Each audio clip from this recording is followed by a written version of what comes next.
Welcome to my channel. मेरा नाम है मृदुला और आज का हमारा टॉपिक है पैनक्रियाज एंड लिवर।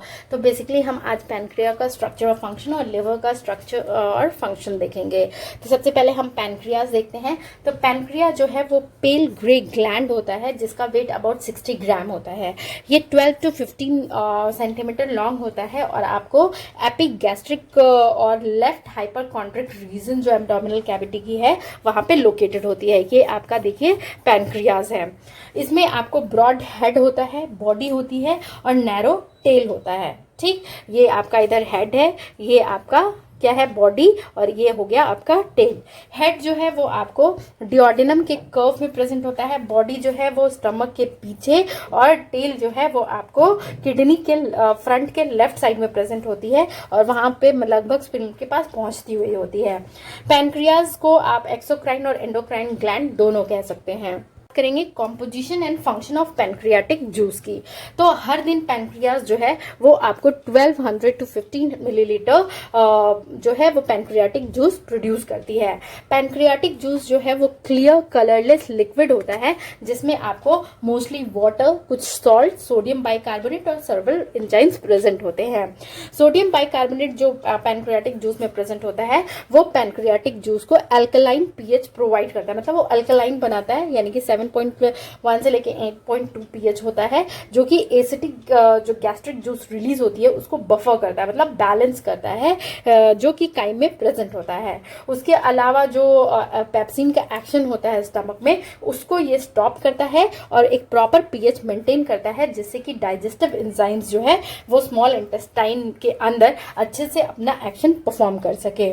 एंजाइम्स जो कि पैनक्रियाटिक जूस में प्रेजेंट होते हैं वो है स्टार्च डाइजेस्टिंग एंजाइम यानी कि pancreatic amylase, protein digesting enzyme trypsin, chymotrypsin, carboxypeptidase, elastase, triglyceride digesting enzyme adults में पैनक्रियाटिक लाइपेज और nucleic acid digesting enzyme ribonuclease और डीऑक्सीराइबोन्यूक्लियेज। ठीक है, अब हम देखेंगे लिवर। लिवर जो है वो लार्जेस्ट ग्लैंड होता है बॉडी का और इसका वेट अबाउट 1 से 2.3 kg होता है। ये आपको एब्डोमिनल कैविटी के अपर पार्ट में सिचुएटेड होता है और आपको हाइपोकॉन्ड्रिक रीजन का ग्रेटर पार्ट जो है वो ऑक्यूपाई करता है और कुछ पार्ट इसका एपिगैस्ट्रिक रीजन में भी होता है और ये हाइपोकॉन्ड्रियाटिक रीजन के लेफ्ट साइड में एक्सटेंड करता है। इसका जो अपर और एंटीरियर सरफेस होती है वो काफ़ी स्मूथ होती है। ये वाला जो सरफेस है वो काफ़ी स्मूथ होता है, लेकिन जो नीचे का हिस्सा है वो जो कि कर्व्ड होता है वो आपको डायफ्रागम के ऊपर होता है और ये काफी इरेगुलर होता है और आउटलाइन में इस तरह का कुछ देखिए स्ट्रक्चर है।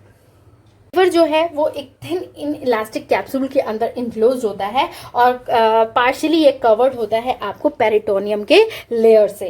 जो फोल्ड्स होते हैं पेरिटोनियम के वो आपको सपोर्टिंग लिगामेंट्स फॉर्म करते हैं जो कि अटैच करते हैं लिवर को इंटीरियर सरफेस से डायफ्रागम के, और ये आपको अपने पोजीशन पे हेल्ड होता है इन लिगामेंट्स की हेल्प से और पार्शियली जो आपका एब्डोमिनल कैविटी के अदर ऑर्गन के जो प्रेशर होते हैं उसकी वजह से अपना पोजीशन मेंटेन किया रहता है। लिवर को बेसिकली दो लॉब में डिवाइड किया गया है, लार्ज राइट लॉब और स्मॉलर लेफ्ट लॉब, जैसा कि स्ट्रक्चर में दिखाया था। ये आपका जो स्ट्रक्चर था इस तरह का था ना, तो ये जो है आपका लार्ज राइट लॉब हो गया और ये आपका स्मॉल लेफ्ट लॉब हो गया। अब हम देखेंगे इसके कॉम्पोजिशन। तो बाइल और उस कॉम्पोजिशन जो कि बाइल जो है वो आपका लिवर जो है वो सिक्रीट करता है। तो अबाउट 500 ml ऑफ बाइल जो है वो लिवर रोज सिक्रीट करता है और ये बाइल के अंदर आपका water, mineral salt, mucus, bile pigments mainly bilirubin, bile salts जो कि आपको प्राइमरी बाइल एसिड कॉलिक और चिनोडिऑक्सीकॉलिक एसिड्स के थ्रू प्रोड्यूस होता है और कोलेस्ट्रॉल कंटेन करता है। बिलिरुबिन जो है वो आपको जो एज रेड ब्लड सेल्स होते हैं उनके फैगोसाइटोसिस की वजह से प्रोड्यूस होता है। कुछ अदर प्रोडक्ट्स जो है वो रिलीज होते हैं वो है आयरन और ग्लोबुलिन जो कि फिर से वापस रिसाइकिल हो जाते हैं और ये बिलिरुबिन का फर्दर ब्रेकडाउन जो होता है वो स्मॉल इंटेस्टाइन में होता है। अब हम बात करेंगे फंक्शन ऑफ द लिवर। तो लिवर जो है वो आपको बहुत सारे फंक्शंस परफॉर्म करता है, तो उसमें सबसे पहले है आपको कार्बोहाइड्रेट मेटाबॉलिज्म। तो लिवर जो है वो बॉडी के अंदर नॉर्मल ब्लड ग्लूकोज लेवल को जो है वो मेंटेन करता है। जब ये ब्लड ग्लूकोज लेवल लो होता है तो लिवर जो है वो ग्लाइकोजन को ग्लूकोज में ब्रेक कर देता है और फिर ये ग्लूकोज जो है वो रिलीज होती है आपकी ब्लड स्ट्रीम में। लिवर जो है वो आपको कुछ एमिनो एसिड्स और लैक्टिक एसिड को भी ग्लूकोज में कन्वर्ट करता है और कुछ अदर शुगर जैसे ये फ्रक्टोज और गैलेक्टोज को भी ग्लूकोज में कन्वर्ट करता है। लेकिन जब ब्लड ग्लूकोज लेवल जो बहुत हाई होता है तो ये आपको जैसे ही किसी पर्सन ने अपना मील लिया तो लिवर जो है ग्लूकोज को ग्लाइकोजन में कन्वर्ट कर देती है और ट्राइग्लिसराइड्स में कन्वर्ट कर देती है स्टोरेज के लिए। ठीक है, सेकेंड फंक्शन जो है वो है लिपिड मेटाबॉलिज्म। तो लिवर जो है वो आपको जो स्टोर्ड फैट होता है उसको कन्वर्ट करती है आपको उस फॉर्म में जिसमें कि वो आपको टिश्यूज के थ्रू यूज हो सके एनर्जी प्रोवाइड करने के लिए। नेक्स्ट है आपका प्रोटीन मेटाबॉलिज्म। तो लिवर जो है वो आपको डी एमिनेशन यानी कि एमिनो ग्रुप का रिमूवल करती है एमिनो एसिड से, जिसकी वजह से एमिनो एसिड जो है वो फिर फर्दर एटीपी प्रोडक्शन के लिए यूज हो सकते हैं या फिर कन्वर्ट किया जा सकता है उनको कार्बोहाइड्रेट और फैट्स में। और जो रिजल्टिंग टॉक्सिक अमोनिया होता है उसको कन्वर्ट करता है लेस टॉक्सिक यूरिया में, जो कि फर्दर यूरिन के थ्रू में एक्सक्रीट हो जाती है। उसके बाद है processing of drug and hormones. Liver जो है वो डिटॉक्सिफाई करता है बहुत सारे सब्सटेंसेस को, जैसे कि अल्कोहल और जो ड्रग्स होते हैं उनको एक्सक्रीट करता है बाइल में, जैसे कि पेनिसिलिन, एरिथ्रोमाइसिन और सल्फोनामाइड्स को। ये आपको केमिकली अल्टर कर सकता है, ये एक्सक्रीट कर सकता है थायराइड हार्मोन्स को, स्टेरॉइड हार्मोन को, जैसे कि एस्ट्रोजन और एल्डोस्टेरॉन हो गया।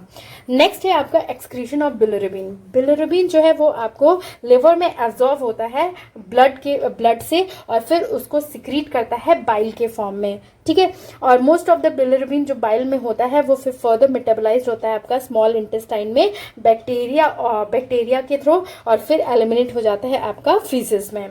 नेक्स्ट फंक्शन जो है वो सिंथेसिस ऑफ बाइल सॉल्ट्स। तो बाइल सॉल्ट्स जो कि आपको स्मॉल इंटेस्टाइन में यूज होते हैं इमल्सिफिकेशन के लिए या फिर लिपिड्स के एब्जॉर्प्शन के लिए, उसका सिक्रीशन जो है वो लिवर करता है। स्टोरेज, लिवर जो है वो ग्लाइकोजन के स्टोरेज के अलावा ये आपको प्राइम स्टोरेज साइट होता है कुछ विटामिन जैसे कि ए, B12, D, E और K और कुछ मिनरल जैसे कि आयरन और कॉपर, और ये फिर फर्दर रिलीज होते हैं लिवर से जब भी बॉडी में कहीं भी ज़रूरत होती है। फैगोसाइटोसिस, तो स्टिलेट, रेटिकुलो एंडोथेलियल यानी कि कफर सेल्स जो होते हैं लिवर के, वो आपको जो रेड ब्लड सेल जो कि काफ़ी एज हो चुके होते हैं उनको फैगोसाइटाइज करता है और वाइट ब्लड सेल्स और कुछ बैक्टीरियाज को भी उनका फैगोसाइटोसिस करता है। नेक्स्ट है आपका एक्टिवेशन ऑफ विटामिन डी। तो लिवर, स्किन, लिवर और किडनी जो है वो आपको विटामिन डी के एक्टिव फॉर्म को सिंथेसाइज करने के लिए रिस्पॉन्सिबल होते हैं, मतलब वही सिंथेसिस करते हैं।